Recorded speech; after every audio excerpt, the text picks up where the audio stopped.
It's funny you mention that, right? Because that is probably the number one comment people make when they're like, well, look at the bottom line. But really, it's just that low because we're reinvesting in our business and we just want to keep scaling. We want to keep growing. And then when we say, well, give me an example of how many dollars and what was the return on that? And why did you decide to spend that instead of put it in profit? It's like, I don't know. Really, the reinvestment problem is really we're just spending too much money. We like to call it. We're reinvesting into the business.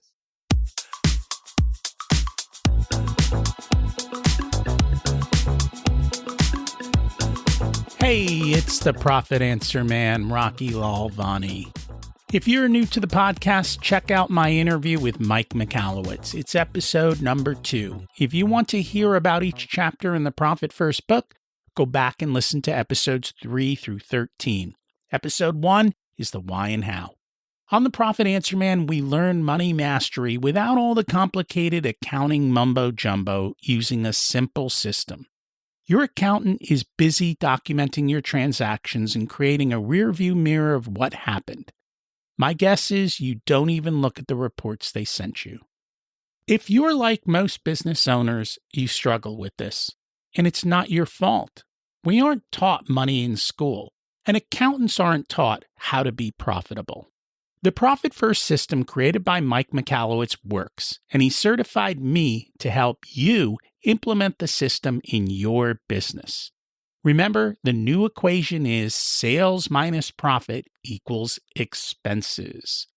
Let's face it, without cash flow, you can't pay your employees, buy needed materials, or pay your mortgage and support your family.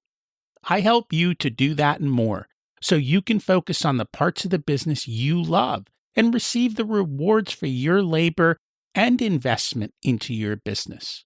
The stronger you are as a business owner, the more jobs you create, the better we are as a country. Small business owners are the backbone of America, and for that, you deserve to be well rewarded. Just remember, more revenue does not equal more profit. That's why we focus on the bottom line. Today, we're going to chat about one of my favorite subjects with my friend, fellow cash flow wizard and mastermind group member. We love to geek out on how to increase profits and cash flow for our clients. It's a lot of fun when they get to walk away with large amounts of cash because of their efforts in the business and still leave the business with plenty of money to be financially healthy for operations and have large reserves. We'll show you how we do it today. After a stint in corporate finance, Paul knew there was much more to life than working for someone else. I think we all know that. So he quit. Since 2011, Paul has scaled and sold 4 companies, including an electrical service company that grew by over 500% in 3 years. He is now founder of the Blue Collar Business Advisors, where his number one focus is helping blue-collar business owners create consistent, positive cash flow in a financially healthy business. Paul offers outsourced CFO services and advisory for plumbing, HVAC, electrical, and landscape companies. By the way, Paul was on my other podcast, Richer Soul, back in episode 141, which would have been probably about 2019, to talk about do what you love, make more, work less. And that's what this is all about. Let's meet my friend Paul and see how we do it. Welcome to the Profit Answer Man, Paul Maskill. It's great to have you join us today. Thanks, Rocky. Excited to be here. As am I. Can you share a little bit about yourself and your business background? Yeah, so I live in Raleigh, North Carolina. Been here 15 years, originally from Michigan. Grew up in the blue collar world. So my dad owned his own hardwood floor company. And I grew up around and loved going to work with him. And he would always tell me, don't do what I'm doing. Go to school, get good grades, go to college, and go work for a big bank. So long story short, that's what I did. I graduated with a finance degree, moved to Chicago in 2007. And shortly after that, 2008 came and I watched a whole bunch of people that thought this was the safest thing in the world, working for a big corporation with benefits and 401k and retirement and all that. They all got laid off. So I was in the finance world in 2008. I see it as a blessing in disguise, Rocky, because that really shined the light that I don't want to work for somebody else for the next 40 to 50 years. So long story short, from there, I left the corporate world in 2010, left Chicago, moved to Raleigh, North Carolina. And since then, I have been owning and selling different service-based businesses here in the local market. Most recently, an electrical service company that I own with a partner. And then since the beginning of 2024, I've actually been doing fractional outsourced CFO work for companies in the trades. So that's how you and I get along so well, Rocky. I love numbers, I love finances, and I love using numbers to help people with their business. So that's what I focus on now as a outsourced CFO. And I remember you were on my other podcast back in 2019 on episode 141. And the one thing that I really admired back then was you were like, I can always find people to work, which is the number one problem everyone else seems to have. You just systematized everything and you always had people in process so that whenever openings came up, you had people that were going to be a good fit for your company to come work for you. You have a great memory, Rocky. That's impressive. Or maybe AI is just like mining all of your data and telling you that. But yeah, if you look at it historically, most businesses, their two biggest problems are people and money. They never have enough money and they never have enough people. And they always say, if I had more money, I'd grow. Or if I had more people, I would grow. And they just couldn't figure that out. So from a people standpoint, it's really not that complicated. If you treat recruiting for employees like you treat recruiting for customers and business development, and you're always looking for people to join your team, it makes it a lot easier. I always equate it, and maybe I did back then too, but I always equate it to a sports team. At any given time, every professional sports team is at maximum capacity on their roster. So if you're the NFL, there's 53 guys on the team and they're always full. However, if the best player came to any team, so Patrick Mahomes, at this time, he's won a bunch of MVPs. If he went to any team other than the Chiefs and say, hey, I'd love to play for you guys, nobody's going to be like, no, we're good. Our roster's full. They're going to figure out a way to make that work. So that's how I've always looked at recruiting of we always got to see what's out there. We've always got to be fishing because we never know who we're going to catch. So that's, that was one of the big things I've always built my teams on. I encourage my clients to build their teams that way. And then obviously the other part of, business issues is money. So that's what I do now. I help them create consistent positive cash flow. And it is always nice to have a farm team, as we might call it, ready to call somebody up from when you need them. And you were really good about doing that. So let's talk about the money side, because that's what we're really about, right? You're also, I know, a fan of Profit First. How'd you learn about that? Yeah. So for those of you watching, I have like one of the original Profit First back there, original cover with a little piggy bank on it. So I've always been a fan of Mike. I really believe in how he simplifies complicated and complex problems in businesses and makes them really easy for the average entrepreneur to not only grasp, but then implement. I really enjoy that his books aren't just theory. It's like, this is what we do, this is why we do it. And then this is how you do it. So I learned about it pretty early on.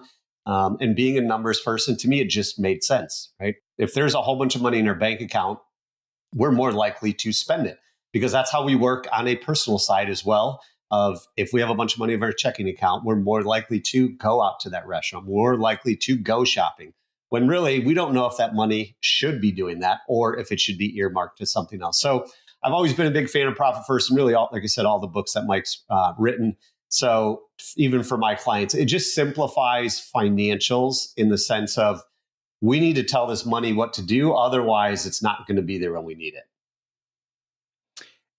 And that's true. I have found most business owners, they fall into a range. If they've got money, they spend it. But some of them, if they've got an extra dollar, they'll spend it even though they know they have payroll tomorrow. They're like, that's tomorrow. Today I got to. And you know who's the most guilty of that beyond everyone is Michalowicz. Like, he is not. In the book, they talk about the 2 extra accounts at the other bank. The reason they have 2 extra accounts at the other bank is because if they were at the regular bank, Mike would spend what he wasn't supposed to spend. And he actually has them double sign checks. So he has to sign and someone else has to sign. Otherwise, the money doesn't come out of the account, because he's like that. He's like that. He's just like, he's an ordinary guy. I have had business owners who are the same way. They're like, we're investing in our business. And I have a big argument. I go, when I make an investment, I want a return and I want a payback schedule. You're not investing. You're just wasting your money in your business. And that it's funny you mentioned that, right? Because that is probably the number one comment people make when they're like, well, look at the bottom line. But really, it's just that low because we're reinvesting in our business and we just want to keep scaling. We want to keep growing. And then when we say, well, give me an example of how many dollars and what was the return on that? And why did you decide to spend that instead of put it in profit? It's like, I don't know. Really, the reinvestment problem is really, we're just spending too much money. We like to call it. We're reinvesting into the business. Yeah. It's a euphemism for, I wasted it. Yes, that is a fact. And, it's funny because we were both in the same mastermind when we met. And in that mastermind, profit first was like one of the core principles. That's how you do your money in business. Yeah, and it makes it so easy because I think normally, we see it every day. You see it with your clients, I see it with mine. They just operate out of their checking account. Like, should we buy this piece of equipment or should we buy a new vehicle or should we do this? I don't know how much is in the checking account. They take a look and like, yeah, I think we're good. And then we buy it. It's like there was no rhyme or reason other than what they felt was enough money in their checking account, which is usually the wrong way to operate a business. And it's funny because you work with a lot of guys in the trades. I work with a few. And when I work with my guys in the trades, we always have a separate line item on the front cover of our dashboard. It's called tools because every guy has a tool fetish. I needed that tool for this one job. And so the photographers all buy new cameras. Yeah. Every one of these tends to have its own fetish for its particular business and its business's need. And it is so true. And it's funny you mentioned that because my dad was the same way. And then when he finally came to retire and he cleaned everything out, he had like 7 of every favorite tool because it was like, I bought it for that one job and I really needed it. But then I didn't need it for a couple of years. I couldn't find it when I needed it again. So I went and bought another one. And then I bought another one. And they always say it's always nice to have more than one just in case. So yeah, not only do they have that, but then they have the fetish of, well, it's got to be Milwaukee or it's got to be DeWalt or it's got to be Makita. Like they all have their, depending on the trade or depending on the individual, it's all got to be the same brand. It's all got to match and all those things. Yeah, it's kind of hilarious. So what's the biggest struggle you see with your business owners? Yeah, I think that, well, the biggest struggle is obviously cash flow. But then when we drill into what's causing that, I would say the biggest issue is usually pricing. They actually don't have a mathematical way of why do you charge what you charge. It's more or less like, well, I heard so-and-so is charging this and we need to be a little bit cheaper than them. And I heard so-and-so, they mark their material up like this. So I figured we could probably do something similar. And that really just causes so many problems down the line. If you look at the flow of money, when the money first comes into your business, if it's coming in the wrong way, everything after that is going to be done incorrectly as well. So if pricing's wrong, then we're not hitting the right gross profit. We're probably not paying our people properly. We don't have the money to spend on marketing. We don't have the money to pay ourselves. And a lot of times people don't realize it comes down to pricing. Many times, my clients, that's like one of the first things that we really start to dig into is let's come up with a way to actually use numbers to decide what we need to charge for the business we're looking to build and the lifestyle we're trying to live in order to then have something that actually, anytime we need to price something, it's like, oh, we put it in the spreadsheet, we enter this, and this is actually what we should charge instead of just picking numbers out of thin air. I'm a spreadsheet geek, so I build some really cool spreadsheets to do that. And we've actually got them automated so they can pick materials and the price list drops across. We do entire houses like that. And down to the line, like, okay, how many porta potties do you need? What are the filing fees for permits and everything else? And you can put in what town and it'll pull it across and build a nice database for them to track it. And then they update their databases constantly with the latest prices. And then we come back, we go, you said it was going to be this. What happened? What actually happened? What actually happened? Is this real?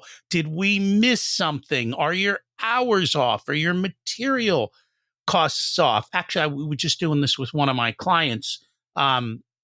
Similar but different business. He's like, yeah, when we figure out stuff, we just charge for what they use. I go, yeah, but if you take a 2x4 and use 4 feet of it and you're only charging him for half a 2x4, you're losing money. I go, we charge for the full 2x4, right? You charge for the full bundle of shingles. You don't charge for the 3 you pulled out and, oh, maybe I'll use it on the next job. Yeah. And a lot of times, I mean, it comes down to kind of a scarcity mindset as well. Like when we actually show them what needs to be charged, they're like, oh, I don't know if I can charge that. But that's what we have to, that's what we have to charge. And kind of, using your examples there, a lot of times when I ask my clients, like, how long does that take? And they're like, I don't know, about 4 hours. Something. Well, is it about 4 hours or is it actually probably 6 or 7? And you're just saying 4. And a lot of times, like you said, when you look back and we do job costing after the fact, it's like, oh yeah, we said it was going to be 8 and it was actually 12. And in their mind, it's like, well, that was only 4 hours at $25 an hour. It's only $100, but it's way, way, way more than that. So, and same thing with material. How much does a bundle of shingles cost? Well, it's about this. It's like, well, it's not about that. What is it actually? So we can actually have accurate pricing. So what I have found is, especially with the contractors, they'll go in, they'll price a job. Well, I can do that in 4 hours. I'm like, yeah, but how long's your guy take? 7. He's kind of slow. I'm like, okay, then we got to charge for 7, not for 4, because that's what it is. And if the labor cost is $25, don't forget you got to pay FICA and the other stuff on top of that. So you got to add that in. And then you got to cover your overhead to pay him. You might have insurance costs, unemployment, disability, workers' comp.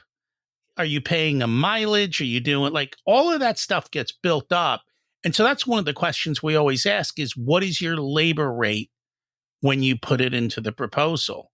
And then the other thing is we always take everything and then we add the fudge factor because you're going to miss stuff and you're going to screw stuff up. So let's add the fudge factor in to add on top of what you think it is, because you might mess up. And in having conversations these days, a lot of my guys who are in the trades are like, I can't believe how much prices have gone up.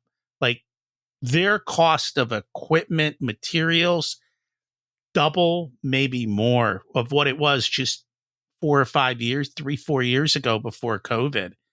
And you have to charge it. You do. And I think, what I found works really well is you got to update it too regularly, right? Like prices are always changing. So set aside time every month, or have someone in your team, or you just have an automated email go out to your vendors like, hey, we need updated pricing for all this so we can update our price books. Because a lot of times owners are like, oh, it went up a few bucks, oh, it went up a few percentage points. But over time, all of a sudden, like you said, all of a sudden prices have doubled and we're the ones being left behind. Have you found any of these vendors have online pricing that they buy from? Yeah, I would say the bigger ones definitely do. Where you can look it up at any time of this is what the pricing is at wholesale. Da da da da. Now, if it's a smaller mom and pop shop down the street, probably not. They're still printing things off on one of those really old printers where you got to rip the paper on the side and do that thing. But a lot of the the vendors, they have multiple locations. You can look up stuff online, and it makes it even easier. If you work with your vendor, you can also just have them do it for you, where it's like, hey, can you just send over this spreadsheet once a month with any price increases? And you can convince them that we want to do business with you. This is part of the deal of we want to do business with you as well, but we need to make sure that you guys are staying on top of pricing for us. And that's part of, like, sometimes when we build out the spreadsheets, if we know that, we'll put links in the spreadsheet with the URLs, and then you don't have to do this. We find a virtual assistant somewhere far away in another country for not very much money that literally goes down the list, clicks all the links, updates the pricing on a whatever basis you need it done, along with handling a whole bunch of other things for you, and it makes it easier. And then this way you've got up-to-date pricing and you're doing it correctly. 100%. You got to make it simple. And that's the other thing, though. I don't like markup. It they think they're getting a lot more money than they actually are.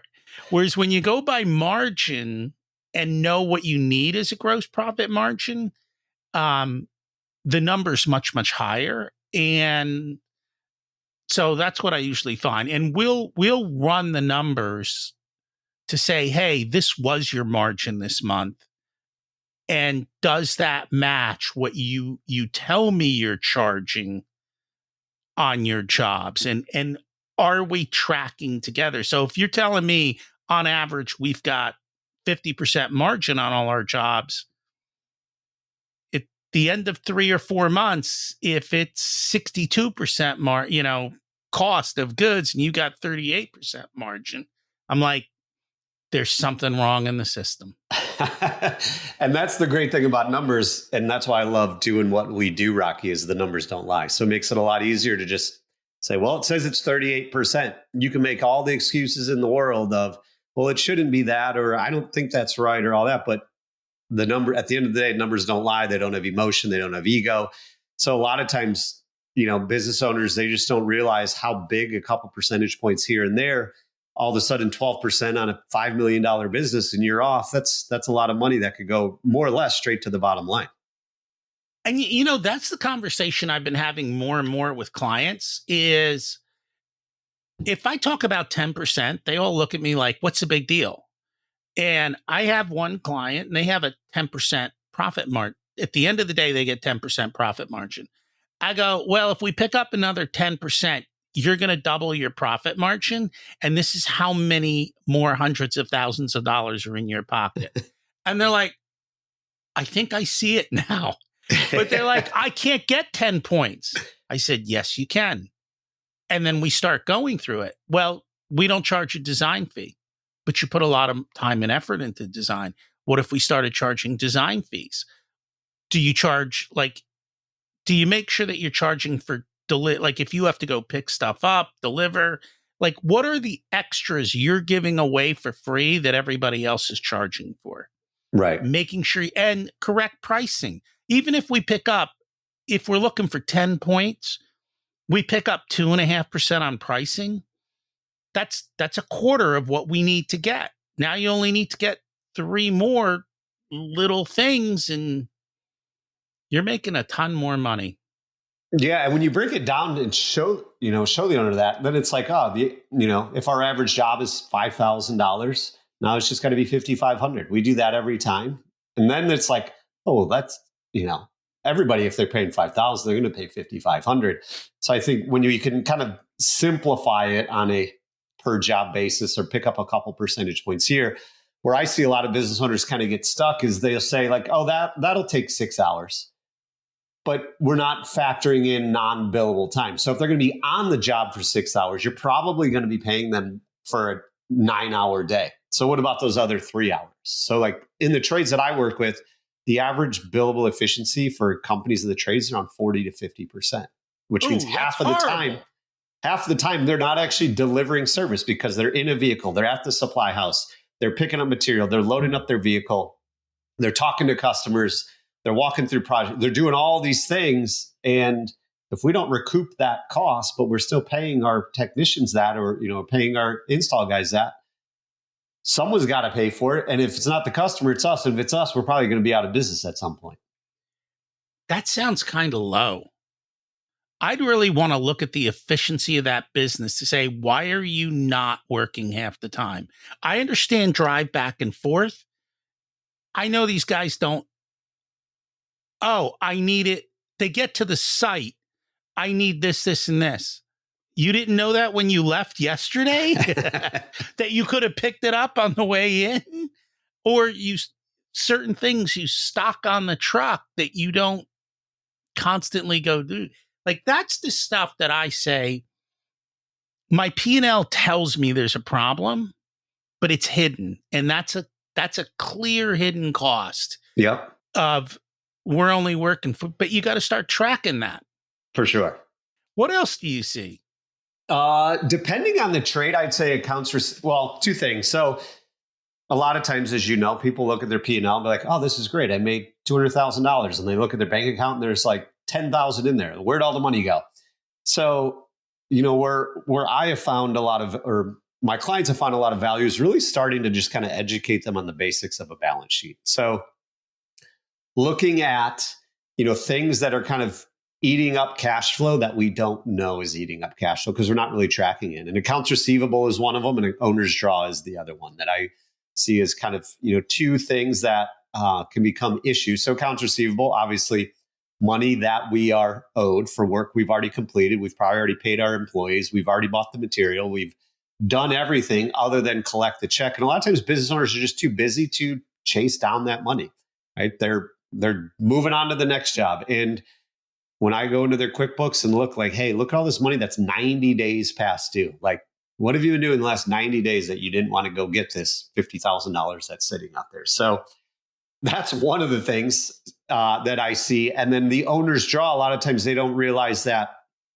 that's not hitting your P&L, but obviously it's impacting your cash flow. And when it comes to, why do we take money out of the business? It's not always just because we want to go spend money. A lot of times it's we got to pay our quarterly, tax estimates. We got to pay our annual tax bill that comes due. And that comes out of the business and it impacts cash flow. And we don't realize it because whoever's doing it, bookkeeper, accountant, they're probably not doing a lot of proactive CFO type work as well. So I'd say those are kind of the couple other, big things that I see. And then I'd say probably one other one is just knowing how many people do we need in the office to support the revenue that we're doing out in the field. So obviously all my people are doing work out in the field and they don't really have a good gauge of what should that percentage be? How many people do we actually need to support the revenue we're doing? So we can go in any direction, Rocky, but those are some of the things that I see as, common issues that are solvable if we know our numbers. And a couple things popped up in my head. Credit card fees and the percentage paid out, because you're doing a $50,000 job. 3% is a lot of money. That's another 3% on top of that 2.5%. And just saying to people, hey, we'll take a credit card. But nowadays it's become acceptable to ask for the 3%. It's, a few years ago, that was unheard of. Today, it's becoming the new norm. You see in restaurants and other places that if you charge stuff, they're charging you a fee. And on a $50,000 order, that's big. The other one I see, what else doesn't show up necessarily on the P&L? What's that? That new pickup truck with the dualies and the big engine, because it ended up on the balance sheet. Yeah, or they bought it on 1231 because they owed too much in taxes. Yeah. They owed taxes. They didn't owe too much in taxes because the moment they bought the truck, they had zero cash flow and they got themselves stuck. But those are the things that you have to be aware of.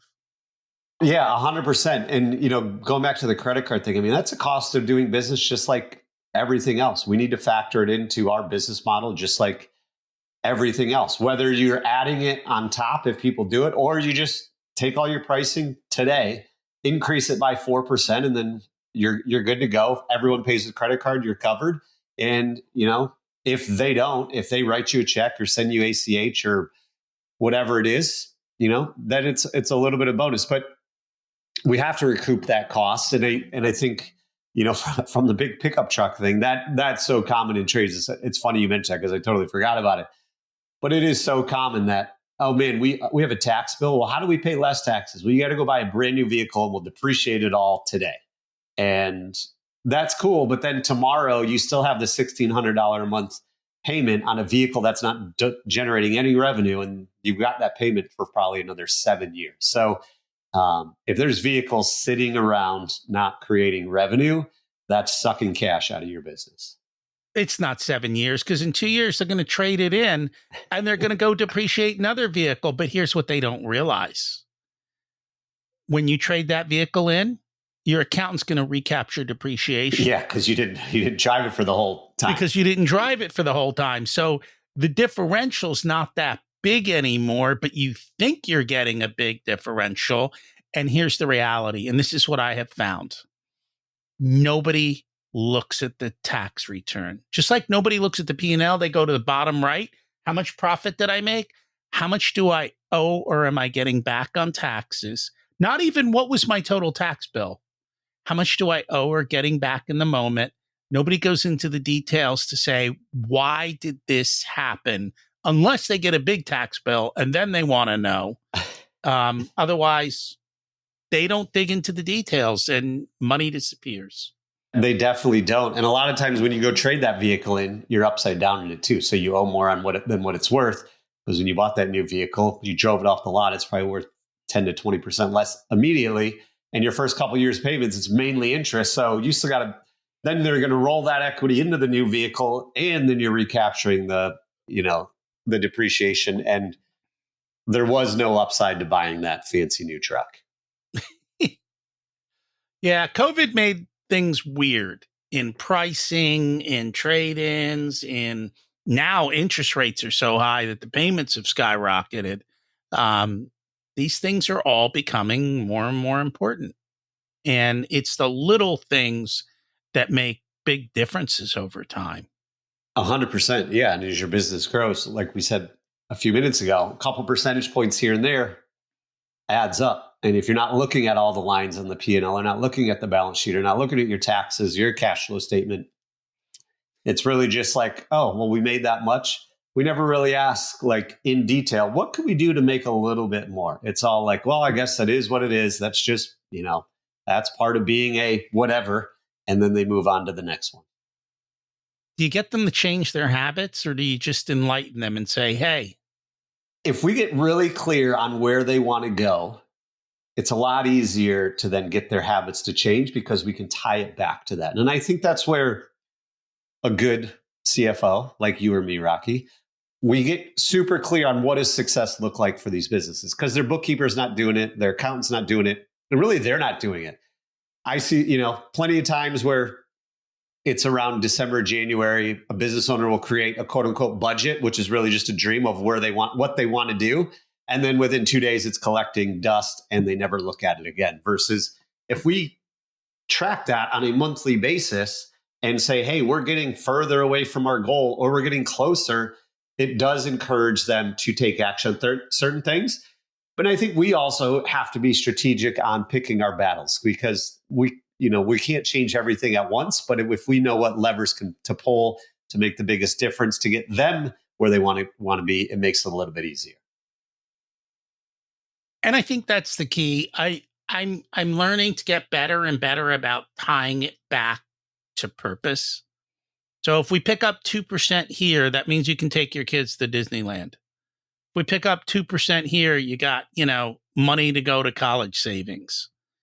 And tying that back to what it's in it for them, because that's what everybody wants, right? What's in it for me? 100%. And helping them understand that.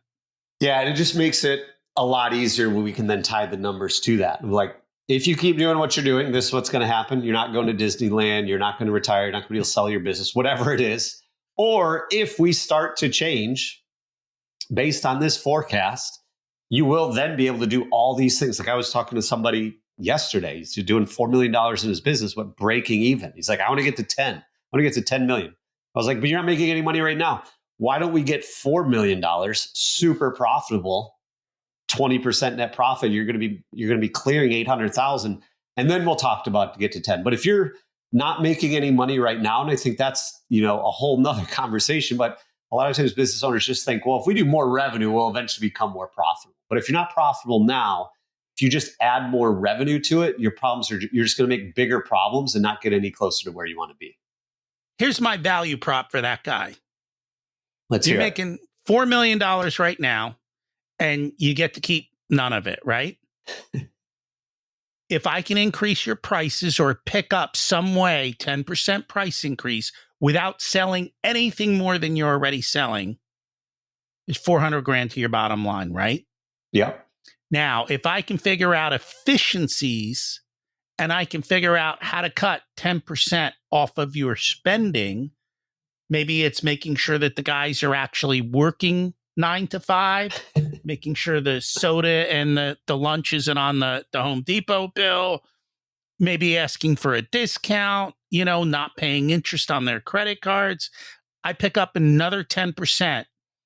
That's $800,000 to that owner's pocket by just spending a couple of months doing nothing but thinking and changing some numbers. And that's it. Hardly any work, a little bit of brain power working on your business instead of in your business.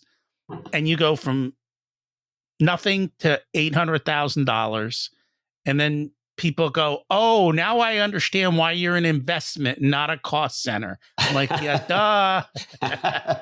This is a real investment, not like that truck or whatever you bought.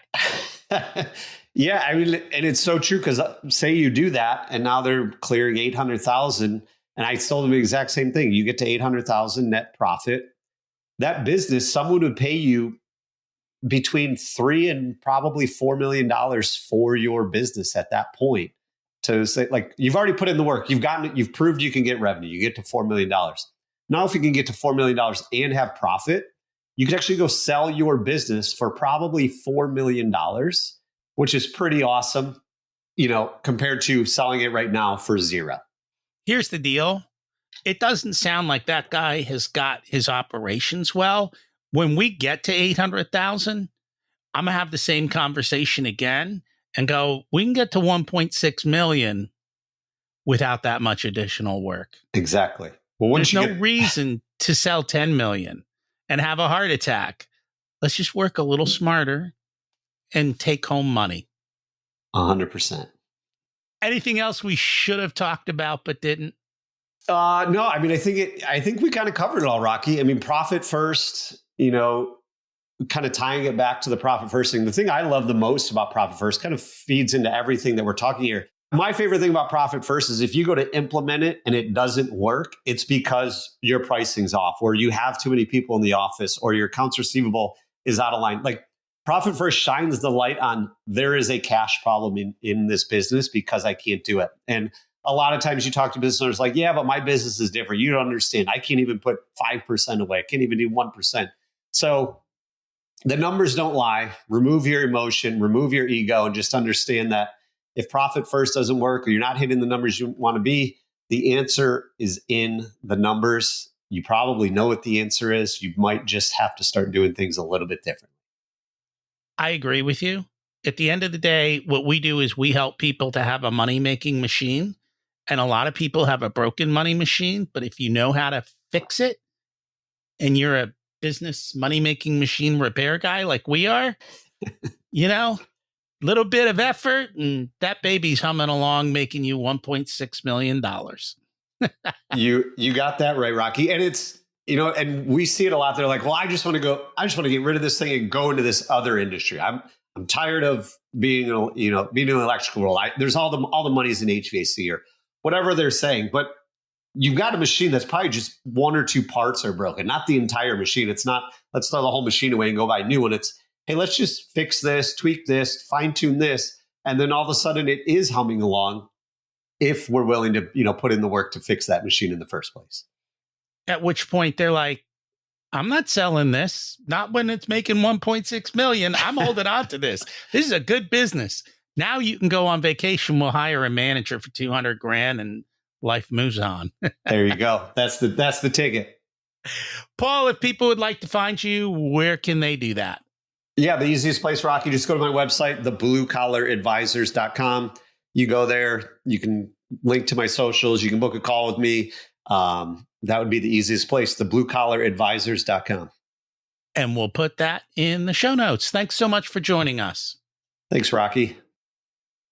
What are you going to do differently? What change are you going to make? What new metrics do you need to look at? Everything Paul and I talked about is in my new book, The Profit Blueprint, which you can get for free on our website, profitcomesfirst.com. Check it out. We both want you to have success financially and to not kill yourself at work. So reach out. Either one of us can help you. We use a lot of the same tools. We share everything we do together. That's just the way it is. By the way, we also have programs for every size of business, so don't let that hold you back. And remember, you don't need more resources. You need to be more resourceful. And always, let's focus on the bottom line and increase that cash flow. If you'd like for us to be a part of your profitability journey, we have different programs available ranging from do-it-yourself to one-on-one coaching. Our course, The Profit Blueprint, teaches you everything you need to know to transform your profitability. There are 3 different tiers ranging from DIY to done with you so that businesses of all sizes can get the support that's best. Join the waitlist in the show notes to get more information and be a part of the next cohort. If you want a done-for-you service, you can hire us as your Chief Profitability Officers.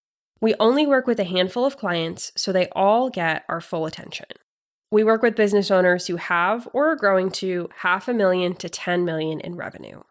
You can use the scheduling link in the show notes to get on our calendar for a good fit conversation to see if we're the right people to support you and how we can help you.